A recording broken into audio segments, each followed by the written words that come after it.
got the wrong person. I'm just a manager going back home from my annual vacation in Europe. The TSA agent pulls out a massive chunk of delicious French cheese from your hand luggage. Turns out, you can only grab really small amounts of soft cheese on board, since it's considered to be liquid. Fun fact, you can bring a cheese grater on board without any problems, but you can grate no more than 3.4 ounces. That's the maximum cheese amount. Wait, you can't grate it. Cheese should be safely sealed in a plastic bag. Good news, hard cheese is fine to travel with. Okay, they took your cheese, a large bottle of water, you're bad, some cream tubes, and other fancy souvenirs. Look at that fine Swiss knife you grabbed in Geneva. It now risks ending up in an auction.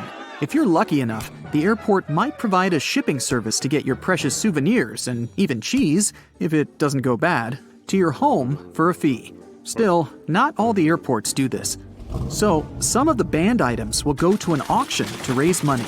The confiscated items are usually sold in bulks, so it's going to be pretty hard to find the ones that you had to leave behind. Some other objects with more specific purposes are donated to different organizations. Pepper spray, for instance, would go to a police training academy. As for cheese, prohibited exotic fruits, and other food and water, well, they usually just get disposed of. Some items, especially really bad and dangerous ones, may be simply melted or destroyed. Magic 8 balls pose no danger, but they have to be checked in luggage. The problem is the liquid inside them. Yeah, it might be less than 3.4 ounces, but let's face it, it's hard to count the exact amount. Ask your ball if you can take it on board. It's likely to give you a "don't count on it" answer. Relieving gel insoles are a bit disturbing on board. The problem is the same. It's impossible to count the exact amount of liquid. So, no gel insoles, and no gel candles either. Perfume and nail polish are kind of forbidden too. It's not only about liquid on board restrictions, but also about etiquette rules. Some passengers may simply be allergic to their smell. Plus, they're flammable. As for nail polish removers, opt for an acetone-free version, since acetone is a no-go for hand luggage.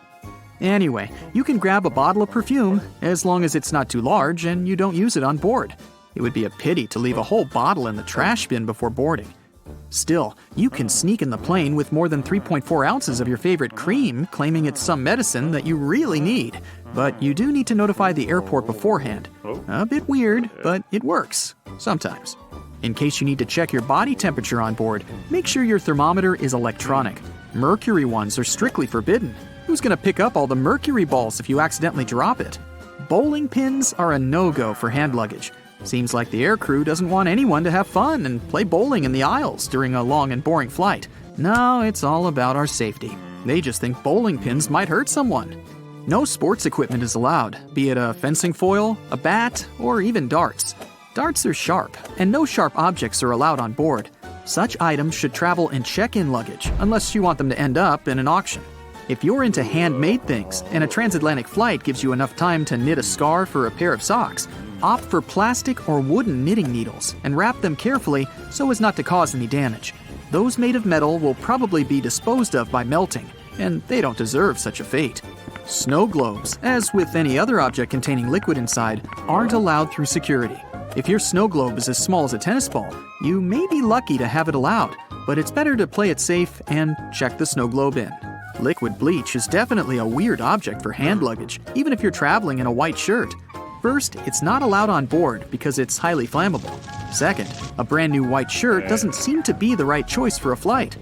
Coffee and turbulence just don't mix. Third, the bathroom on board is far too small for laundering. If you're a hairdresser on a business trip, you'll probably have to invest a bit more when booking your flight. No hair bleach is allowed on board. Scissors aren't welcome either, unless their blades are 4 inches or shorter. By the way, scissors that aren't allowed to fly are often donated to schools, which is a good alternative to disposing them. Bad news for hairdressers again. Due to a gas cartridge that's filled with butane, cordless curling irons aren't allowed on board. Good news, electric curling irons are completely fine and safe. If you're an artist, you must have already struggled with security rules. You don't want your paint to get frozen or ruined in the luggage section, so you'll surely want to bring it on board.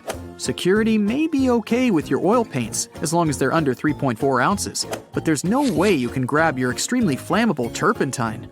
Now, in case you don't enjoy food on a plane and failed to order a meal on board beforehand, You can take any pan or pot on board and cook it yourself. No, you can't cook, and you can't grab a cast iron pan either. They're quite heavy. That's why they're likely to be dangerous. If a TSA agent confiscates it, it won't end up being donated to a local kitchen. It'll probably be melted. If you want to have some fresh smoothies while flying with fresh fruit that are allowed on board, like an apple or a banana, bad news for you.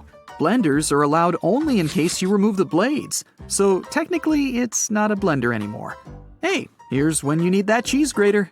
English Christmas crackers can make a wonderful atmosphere of joy and happiness during Christmas holidays, but it brings nothing but a mess on board. It makes a cracking sound when pulled, which can frighten other passengers. They are not allowed in checked bags, just like party poppers and sparklers. High heels and thick soles aren't prohibited, but they do cause some problems.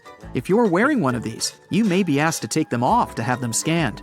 Sure, there are some plastic shoe covers, but these airport floors are swarming with germs. Wedding dresses are a bit of a problem too.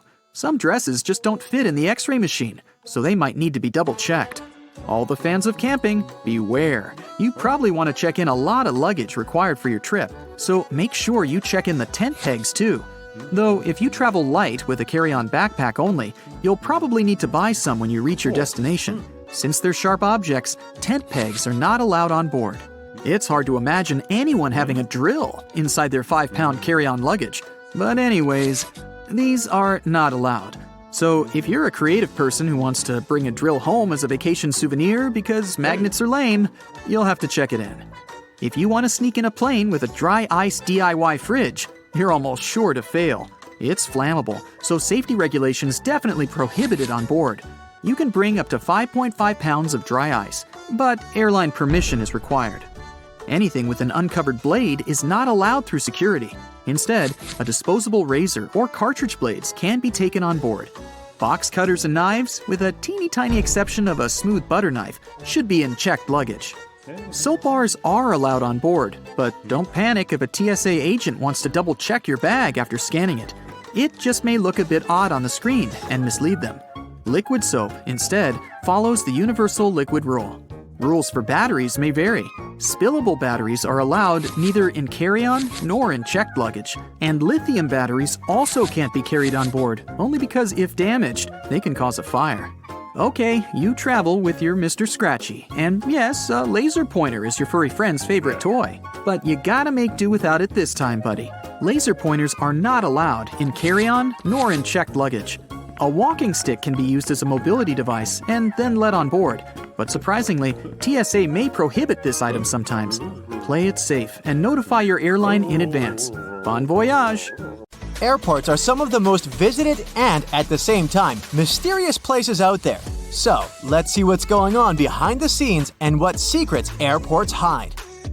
At some airports, there are special people called profilers. Such people bring to life a special program called SPOT, Screening Passengers by Observation Technique. They analyze your mimics, gestures, and behavior in order to detect suspicious people. Their job is to notice nonverbal signs of anxiety, people licking their lips, itching, or looking around a lot. If a profiler notices a person acting in an unusual way, they can invite them for an inspection. There, they talk to this person, trying to find out more about them and confirm, or not, their suspicions. Airport agents might also be watching you all the way from the security check to your gate. Some airports have facial recognition scanners that can easily track you. They're equipped with special software that compares passengers' faces with their IDs. Keep in mind that if you don't charge your laptop before the flight, it may be confiscated. It's not uncommon for an airport security officer to ask you to power your device up. If you fail to do it, your gadget can be taken away for an additional check. For safety reasons, it's crucial to make sure that it hasn't been tampered with or modified in a way that can cause harm during the flight. Packing an electric brush in your check-in luggage may land you in trouble. Brushes produced by some brands have lithium batteries inside, and those can potentially lead to serious problems in the air. That's why leaving your electric brush in your checked suitcase isn't an option. But you're allowed to store them in your carry-on bag. At the same time, if your device runs on AA batteries, you can put it wherever you want. Anyone who's ever traveled by plane knows about the no liquids rule, but not everybody knows that this rule also applies to peanut butter, toothpaste, creams, lotions, liquid makeup, lava lamps, snow globes, some kinds of medications, deodorant, and even gel shoe inserts. Now, let's go outside for a while and look at those landing spots.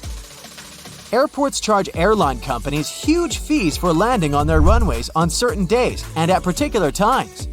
But the most interesting thing is that the landing spots can be bought and sold. For example, in 2016, Oman Air paid Air France around $75 million for one early morning arrival slot at London Heathrow Airport. You must have noticed that airfare has increased over the past decade. That's because of the extremely high prices of landing slots. Dispatchers don't only control the planes in the sky, as you can often see in the movies, but they also look after their movements on the ground. They also control the lighting on the runways. There's 3 types of air traffic controllers: en route, terminal, and tower. Each of these dispatchers has their own area of responsibility. One dispatcher has about 5 monitors, and the information on them is constantly changing since the monitors show weather conditions and information about other planes. You know how it sometimes goes. You come to a security checkpoint, and all of a sudden, it turns out you have something prohibited in your carry-on. But worry not, you still have a chance to save your favorite penknife. At some airports, there are on-site postal services, and you might have an opportunity to mail your belongings to any address you provide. But the mailing fees are pretty high. Plus, certain items are prohibited, and the postal service won't deliver them. Airports can be selling your lost luggage right now. Of course, I don't say that there's no chance for you to get back your suitcases that's traveled to a different destination, but just as likely, you might not see it again. In this case, an airport has the right to sell your misplaced belongings at an auction. Most airports have an annual lost luggage sale. After paying an entry fee, you can bid on electronics, clothes, bags, and other stuff. While flying, you might have a celebrity on board, but you won't know it. Large airports have separate check-in and security procedures for celebrities. They often board the plane directly through a hidden door located beside the jet bridge. Some airlines also use cool cars to transfer VIP passengers from the terminal building to the plane. At the same time, most people come to the airport well ahead of time. And the most popular activity while waiting for a flight is wandering through the duty-free zone. And even though people rarely plan to buy anything there, different products end up in their shopping baskets. That's because lots of airports are designed in a special way that makes people feel relaxed and at ease. I'm talking about all those huge windows, a lot of light, massage chairs, and comfortable seating areas. And statistically, calm passengers are 10% more likely to spend money on retail, duty-free, and food. Designers put a lot of thought into airport layouts. It helps to ensure the smooth flow of travelers. And the main point here is easy navigation that can prevent people from getting lost. This is achieved through subtle but very effective design cues. And placing duty-free zones between security checkpoints and boarding gates is one of them. They supposedly help you relax after clearing security and lead you where you need to go. But speaking of food, a celebrity chef restaurant at the airport might not be as good as it would be if you were visiting the real thing. Not chefs themselves, but special restaurant companies are responsible for airport outlets. One of the reasons is the extremely strict security that surrounds airport deliveries, including food. You may still have a nice meal, but it won't be the same. Now, I'll tell you about one more way airports manipulate you into spending your money. They make you walk through the shiny duty-free stores straight after the security check.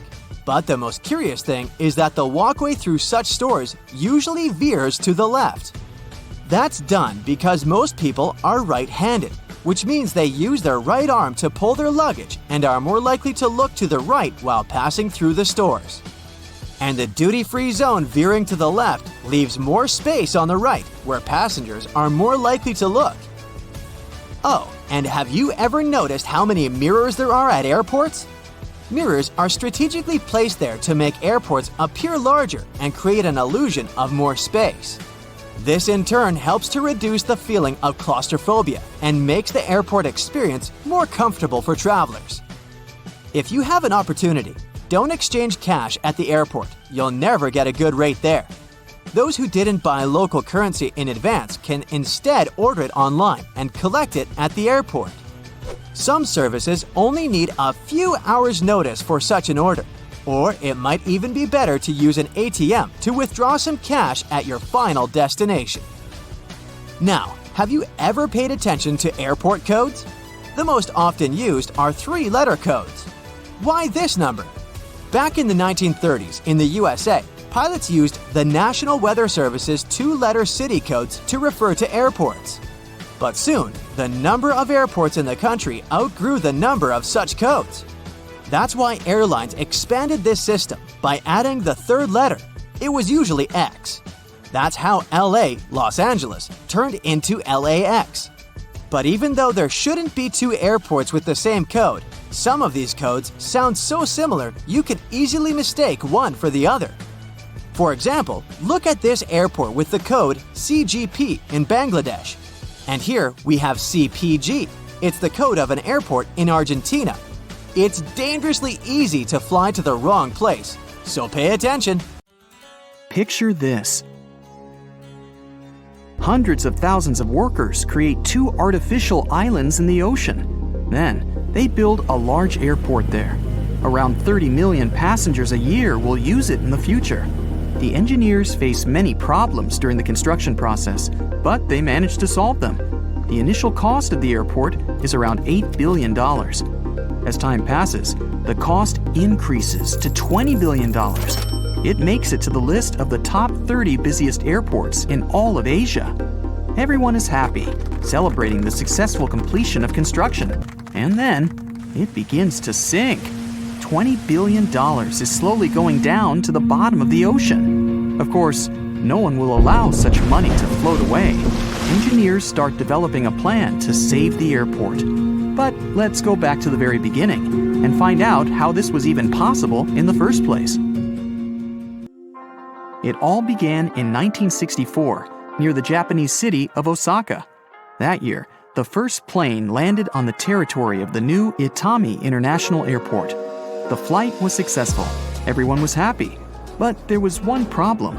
The airport was located close to residential buildings, and the first plane was passing by the windows of locals.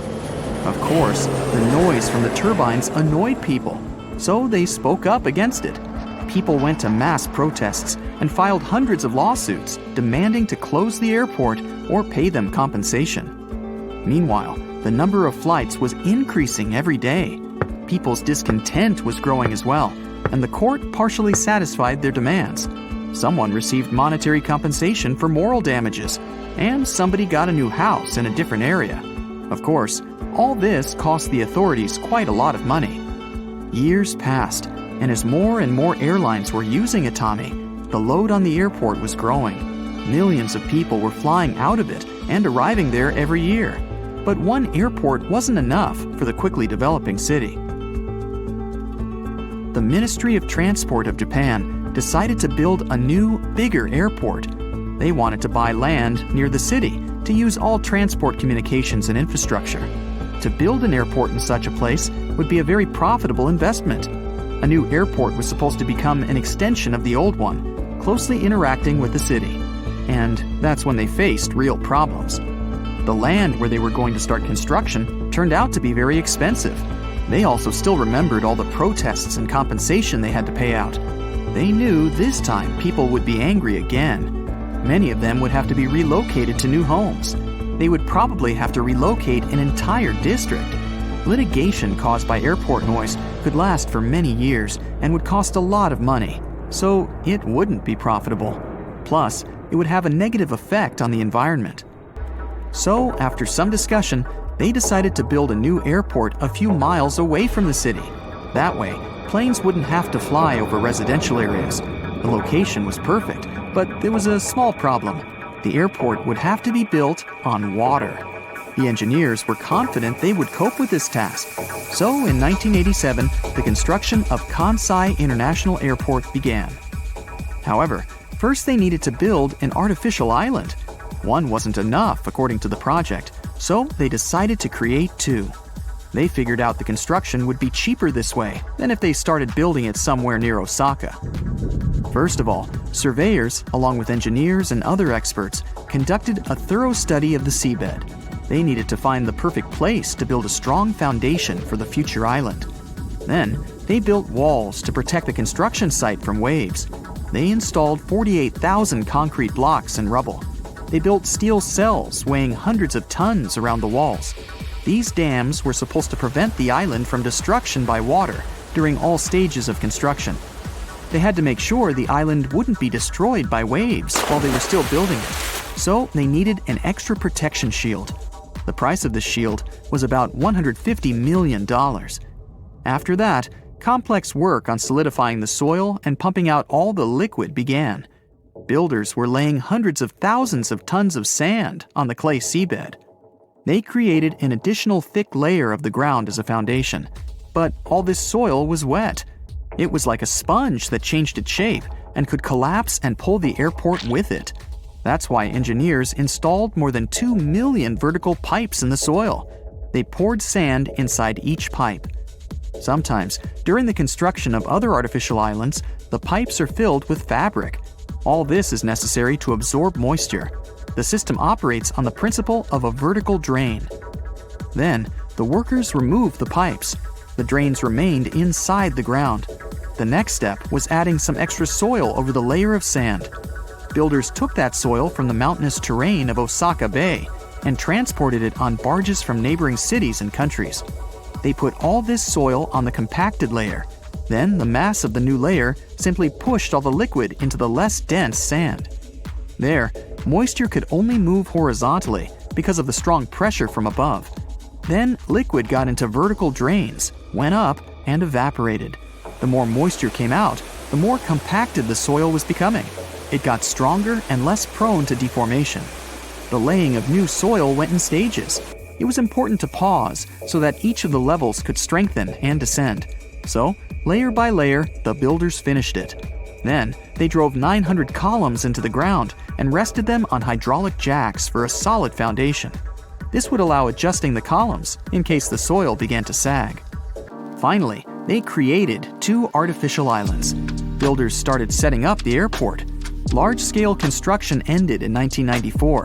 In the same year, they opened the airport. The building stood high above the ocean, and then it started sinking very slowly. But it was okay. According to laboratory soil analyses and engineers' calculations, it would take about 50 years for the soil to sink to a height of 13 feet above sea level. This height is the minimum level necessary for the safe operation of the airport. The dam could break, and the water would flood the airport if it went under 13 feet above sea level. That is, in 50 years, the airport would become an unsafe place. By then, the engineers would find a solution for this problem. But things got dangerous way earlier. In some parts, the sea level reached the threshold of 13 feet within 6 years after the airport's opening. The engineers got alarmed during the construction in 1990 when the first island dropped by 27 feet instead of the expected 19. The difference was enormous for such a huge building. It's like if you buy a 2-story house, but you get only 1 floor instead. No one could imagine that the calculations would differ this much from reality. To remedy the situation, they excavated the sinking parts of the airport and inserted iron plates directly under the hydraulic jacks. It was possible to adjust these jacks, so the engineers raised the airport columns to the required height. The problem was solved, but was it a permanent fix? Each of the 900 columns is equipped with a measuring device that shows any changes in the foundation. Engineers expect they will have to rebuild the configuration of the jacks every 2 years if necessary. Now, it's impossible to predict precisely how fast the airport will sink. The situation is complicated because buildings are sagging unevenly. Some scientists think the second island will reach the 13-foot mark by 2023. Perhaps it will happen faster, but it can also take longer. At the moment, one thing is for sure. Kansai has sunk by almost 40 feet since 1994.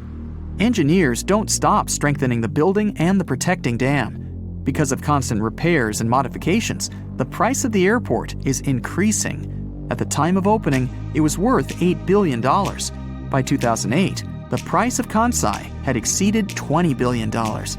Despite this, the airport does its job perfectly. It connects Osaka with the rest of the world.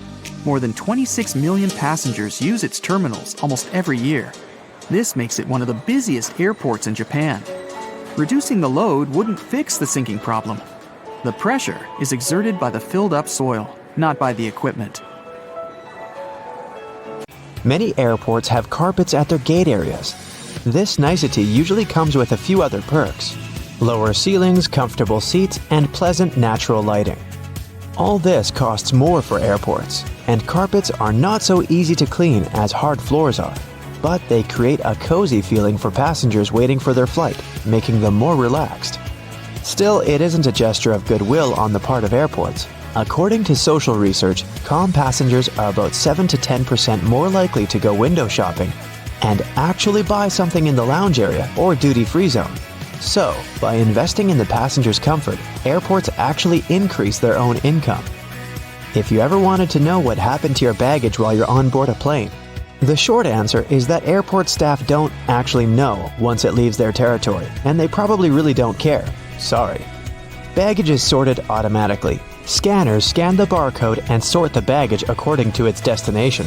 The three main tasks of airport baggage handlers are to move your bags from the check-in area to the gate, to move them from one gate to another when you have a connection, and to move your bags from the plane to the baggage claim area. And that's it. So if your luggage doesn't move fast enough, it can be late for your connecting flight, or the exact opposite. Your bag gets to your destination before you do because you're stuck at passport control. Another problem can arise if you forget to tear off any old stickers showing a different destination. In this case, the scanner might send your luggage to the wrong country. Most airports are equipped with giant kitchens where the food for passengers is prepared. These kitchens usually cook food for different airlines at once. And since that oh-so-delightful airplane food must be cooked for about 6 to 10 hours in advance, these kitchens have to work 24/7. And however surprising it might sound, the menu for your flight is developed up to a year in advance. This is a common practice for most airlines because every single ingredient matters and adds to expenses. In fact, one airline managed to save $40,000 after they removed just one olive from every salad they served on their flights. Airport staff sometimes ask passengers to rub their hands on a piece of cloth before putting it into a special machine. It might seem kind of scary, but it's actually harmless. You're simply being checked by a machine called an atomizer. Before their working day starts, employees put samples of dangerous chemicals into the machine. The machine memorizes these smells, and in case a person's hand smells like those chemicals, it alerts airport staff to this danger. You know how it sometimes goes. You come to the security checkpoint, and suddenly, it turns out you have something prohibited to take on board in your carry-on. But don't worry, all the things seized during the pre-flight inspection can be stored at the airport for as long as 3 months. On top of that, you have an opportunity to mail them any address inside the country. Things taken away by security and weren't claimed can also get sold at special auctions and are delivered worldwide. If you have a long layover between flights, going to the nearest hotel to rest might not be the cheapest option. There's a much better trick. Check if the airport or airline sells 24-hour access to the VIP lounge zone.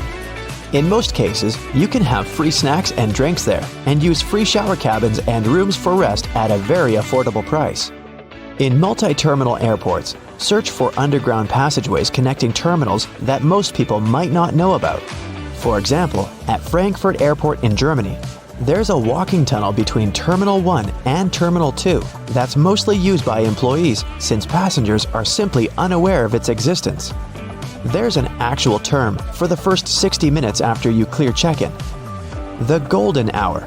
It's the time that passengers statistically spend more money in retail and duty-free areas of the airport. And having the most comfortable seats in those areas right in front of the shops is a clever trick to lure you in for shopping. Let's admit, sitting in front of a comfy chair while looking at a flashy sign or shopping window can be tempting, and that's exactly what the airports want you to feel. If your flight is overbooked and you can't fly at the designated time, don't hurry to accept the first voucher you're offered as an apology. Normally, airlines keep raising the stakes until they have enough volunteers to give up their flight seats. And if they don't and you've been bumped involuntarily, you can insist on a cash refund instead. Depending on your ticket price and the time of your delay, you might be entitled to as much as $1,300. Most airports have specific experts called profilers. These people practice what's called SPOT, or the screening passengers by observation technique. They carefully analyze facial expressions, gestures, and behavior in order to detect suspicious people. Their job is to notice the nonverbal signs of anxiety, such as people licking their lips, itching, or looking around a lot. If a profiler notices a person acting in a weird or off way, they can invite them for an inspection, where they can talk to a person to find out more about them. Profilers work in both the main halls and in passport control. The typical question they ask is, "What's the purpose of your visit?" Then they check the person's reaction to this inquiry. No matter how reserved a passenger is, if they have something to hide, TSA officers will find out, thanks to the tiniest cues in people's behavior. Before your luggage even gets on the plane, it goes through 5 security levels, and one of them, besides scanning the contents, includes being checked by a special dog that can sniff out dangerous chemicals. It's a well-known fact that a dog's nose is much stronger than that of any human. In fact, dogs distinguish smells from 10,000 to 100,000 times better than people do. No wonder airports take advantage of this super sense for security and regularly use these sniffer dogs to detect suspicious substances. What's really cool is that you can't even distinguish a detection dog from its civilian siblings. Unlike police dogs, the ones working at airports aren't trained to frighten or intimidate people. The most popular sniffer breeds are Golden Retrievers, Labs, and German short-haired pointers. Charging your phone at a specifically designated spot can look convenient, but it's not really safe. If the charging station only allows you to plug in your cord, you might get malware installed on your phone with you none the wiser. The only safe way to charge your phone or tablet is to find an electric socket and use it with your own charger. Same goes for free airport Wi-Fi, apart from the airports requiring you to authenticate yourself more often than not. Someone can easily access your data while you're using an unprotected Wi-Fi hotspot. It's safer to use your mobile data, but if you absolutely have to use the airport's Wi-Fi, best clear or encrypt all your important data on your device. It might be exasperating to take your laptop out of your carry-on at the security check every single time. But the airport staff need to have a clear look at your device to make sure nothing is concealed inside. On the screen of an X-ray scanner, a laptop looks like a semi-transparent object with a clearly visible hard drive, CD drive, and whatnot. But security officers can't see what's behind some of those parts. For example, a dense and rather large battery. People tend to choose the closest security line to them. If that line turns out to be super crowded, just look around after ID and ticket check. You may see another checkpoint with much fewer people. Some checkpoints at the airport are situated at the far edges of the terminal, and that's why passengers fail to notice them. Applying for a TSA pre-check can be a great time saver for traveling in and out of the US. Being a member of this program has some great perks. First, getting through security and passport control happens faster. If you're a pre-check traveler, you won't have to take off your shoes or remove your belt, and forget about placing your stuff like liquids and laptops in special bins. If you aren't flying to or from the US, then you can look up similar services available in your country. If you're flying economy class but don't like it, who does? Check in online and check out the seating options about 4 days before your flight. It's about that time that airlines typically start upgrading seats, and you might get an upgrade to business class for a small fee or even sometimes for free. You can also ask for an upgrade when you're already at the airport. Most people forget about this opportunity or simply don't care, so you might just get lucky. Most airports are equipped with giant kitchens where the food for passengers is prepared for different airlines at once. Since those oh-so-delightful airplane meals must be cooked about 6 to 10 hours prior to the flight, the kitchens have to work 24/7. Besides, the menu for your flight is developed up to a year in advance.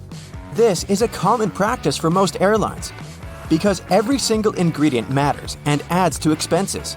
In fact, American Airlines managed to save $40,000 per year in 1987 after they removed just one olive from every salad they served on their flights. If you have a long layover between flights, going to the nearest hotel to rest might not be the cheapest option. There's a much better trick. Check if the airport or airline sells 24-hour access to the VIP lounge zone.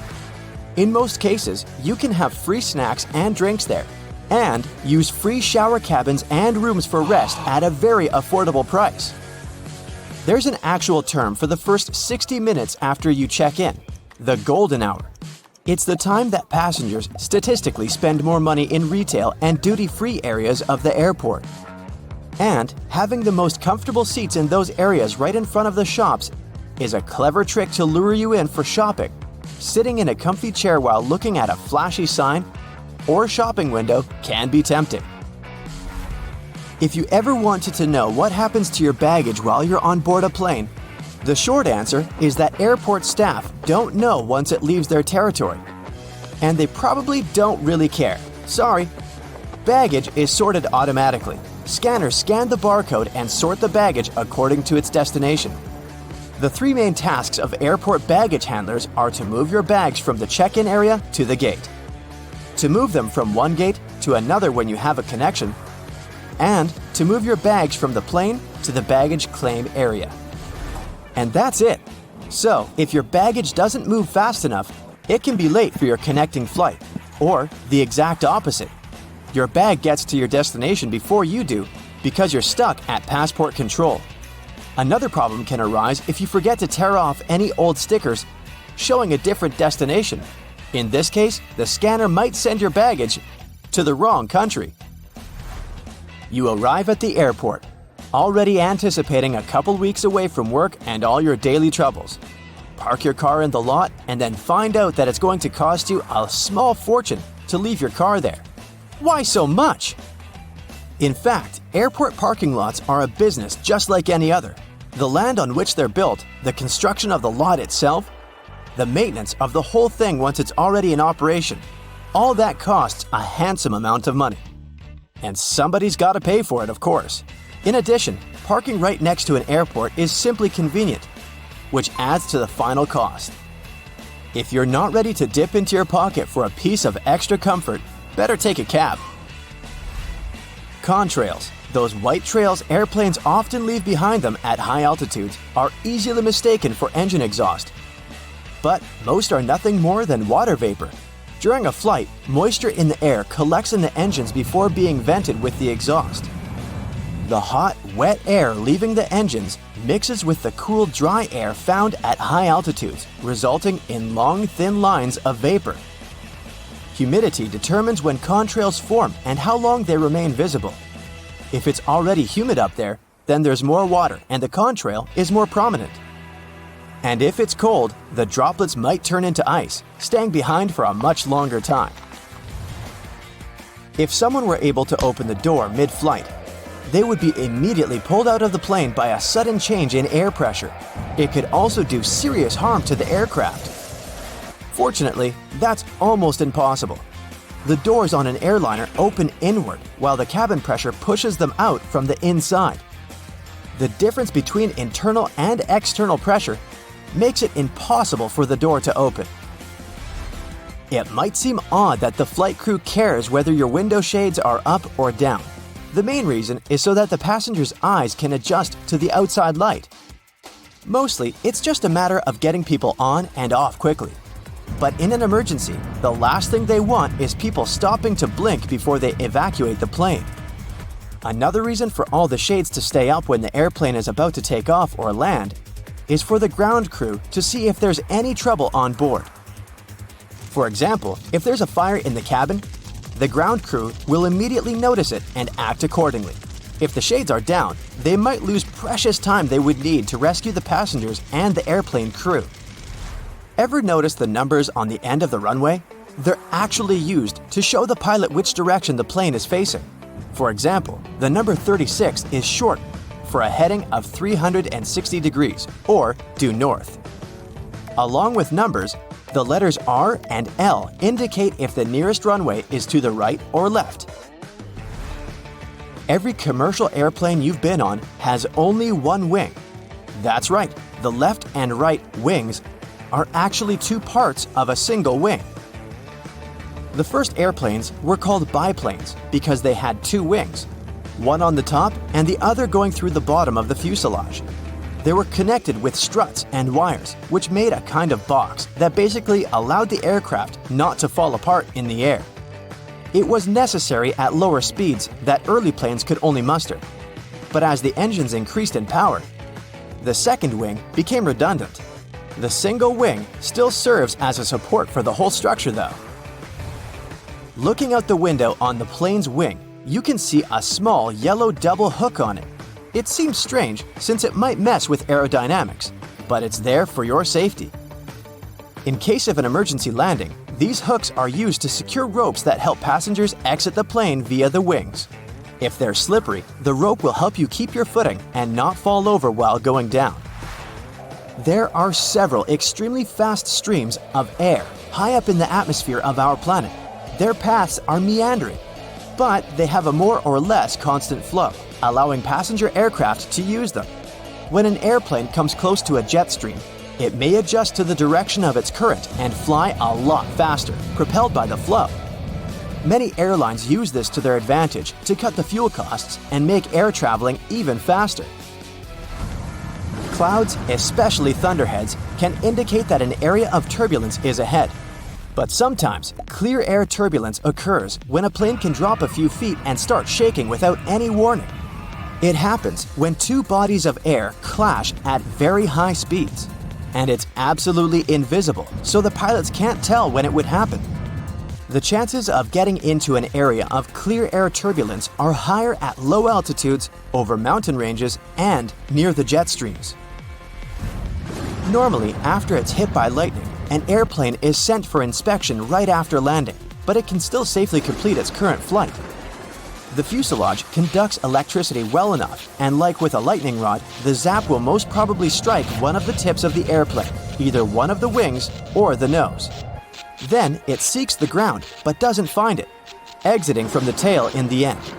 It's easier for electricity to roll through the surface of the plane than go inside, so people on board are safe from its effects.